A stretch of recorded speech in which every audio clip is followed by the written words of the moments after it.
been here for a while, we're reviewing the precepts, and this week we'll be reviewing the fourth. Now, the fourth reads, aware of the suffering caused by unmindful speech and the inability to listen to others, I undertake the training to cultivate loving speech and deep listening in order to bring about joy and happiness for others and to relieve my own and others' suffering. Loving speech and deep listening. This precept is actually all about speaking and listening, about how and what we say to others, to ourselves, and the effect that it has on us. Most of the time, this precept focuses on how we speak to others. We speak all day long to others and probably don't think much about it actually until we get into a tangle with someone. But often, we really don't consider how we speak to ourselves. And that's going on all day long. Nor do we listen to the effect that it has on us. To this part of the precept, I'd like us to look today. I'd like us to look at how we speak to ourselves. To others as to myself as to others. So, if you will, pause with me for a moment and consider. What is the background soundtrack that runs through your mind during the day? Whose voice is it? What does it sound like? Is it kind? Is it caring? Does it encourage or support you? Just notice. If you're like many people, we have an inner tyrant that narrates our world. That's what Ajahn Sucitto calls this part of us that's always criticizing what we say and do. It tells us that we're not good enough, that we don't deserve something, or that other people look down at us or are only being nice to be polite. Our minds get snagged on memories of things we've done wrong, and it reviews them like beads on a mala. Meet your inner critic. Meet your tyrant. Many folks are highly self-critical. We have an inner critic that likes to dominate and lie in waiting and pounce whenever we've made a mistake. And we're at its mercy unless we see it in action. But seeing and hearing the voice isn't enough. Yes, seeing is the first step, and it's an important one. Because without seeing it, we are truly at its mercy.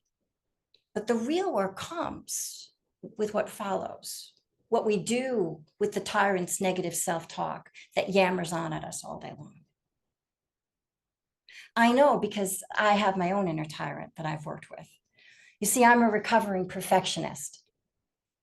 I believed for a long time that my inner critic was helping me to be a better person, when in fact, it was beating me up all the time.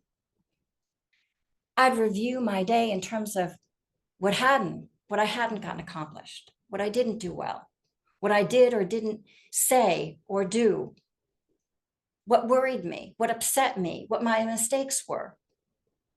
It never was off duty, and it was tiring.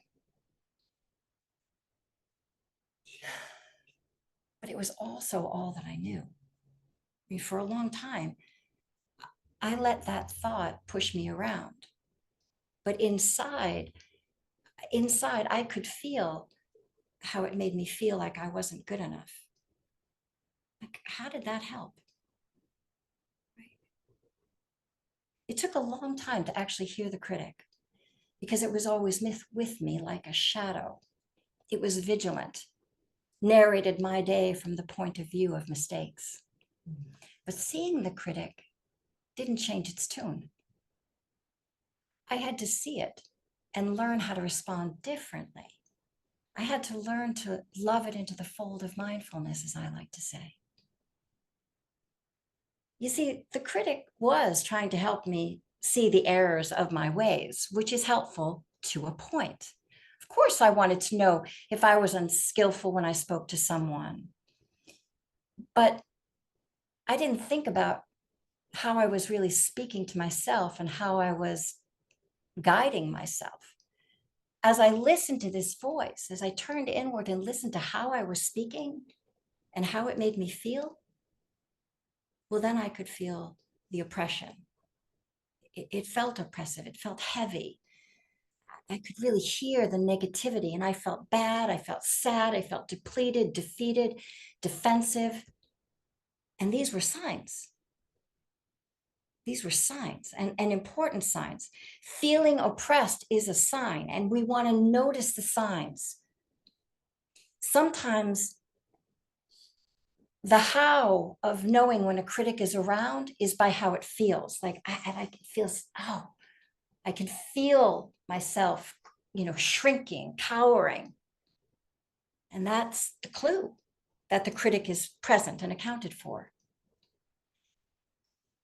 So I saw and I felt firsthand, not once, but many times, that when it spoke, I cowered in fear. I felt bad about myself. And I was always measuring myself against some perfect version of Susan that didn't exist. I mean, though it was trying to protect me, the voice shamed and blamed me. I couldn't get out from under its thumb. And so often the inner critic is born out of fear of being weak, of being soft, of being seen or not being seen, or seen less than. So I took a radical approach, almost like the opposite approach. When the critic was around, when the criticism was flying around the mind, and I noticed it, noticed how bad I felt, I began to talk nicely to it. It wasn't easy because I was used to being a dutiful servant. It wasn't easy because the negative self-talk was the habit, deeply ingrained. But then I began to imagine what or how someone who loved me would speak, how they would respond, for example, or how they might respond to a child who is tantruming or who made a mistake. Scolding a child only makes the upset worse. So how would a loving elder respond? In public, we've all witnessed how adults handle children when they're upset. Some exacerbate the situation, and others know how to support the child to regain composure and then begin to think about possibilities. We know what works and what doesn't. The child needs to feel loved back into calm, soothed back into feeling at ease first before they can see, think, or feel straight. Yelling at them only exacerbates the situation. But imagine, what if you imagined what a caring elder would say to you to cool the fire, to quiet the critic, to soothe the upset? And this is what I played with, how to kindly respond from that place. And I used Rumi's guest house as like a frame, with mindfulness as the gracious host, greeting each guest at the door as they came. And when the critic came, arose the firm hand of kindness. It said, I see you. Hello, you're welcome. Come on in. Have a seat. But I'm not going to listen to you right now. Not now. Now I'm going to go do something else. But you come here, have a seat, have a cup of tea, and I'll be back. And I would just quiet the system down. I'd come back, let go of the critical thought, and come back in and just soothe in the ripples of upset. Because I truly got jazzed up every time that voice came. It was like I could feel the contraction in my body and just wanted it to relax. So for a few moments at a time, I'd interrupt the rant. Right? That's all I could muster, was a few moments at a time. But repeatedly interrupting the negative self-talk is how it slowly dies on the vine. How the critic's voice slowly begins to lose its foothold in the mind. Now I wasn't feeding the critic by giving it unwise attention. I wasn't indulging the thoughts, but there was this momentary relief where I would come back in and let the dust settle, let the stress drain out. Momentarily, I practiced relief. And momentarily that created some space for a new habit to grow. The critic didn't stop talking all at once or all of a sudden. We just momentarily interrupted it, lifting out of the thought stream and then gradually, slowly making room, unwinding from the stress. This is a loving act. This is a complete loving act to do that. And doing that many times is what begins to entrain the mind towards something different, to let go of the stressful and to move toward the easeful. That's how it happens. So this week, I would invite all of us to pay attention to how we speak to ourselves, how we talk to ourselves in the privacy of our minds, because we're doing it all the time. Let's begin to notice when the negative self-talk happens. And with mindfulness, with a non-judgmental, caring attention, use the firm hand of kindness and say, not now, not now. Then come back in, let go of that thought, come on back in, take a breath, and unwind the stress in here.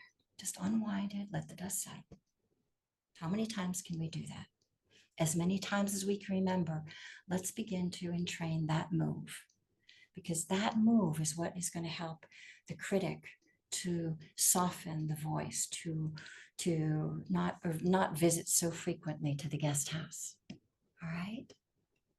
We can do this. We can learn to love the critic into the fold of mindfulness, just like we learn to love everything into the fold of mindfulness. We leave nothing out. We can do this.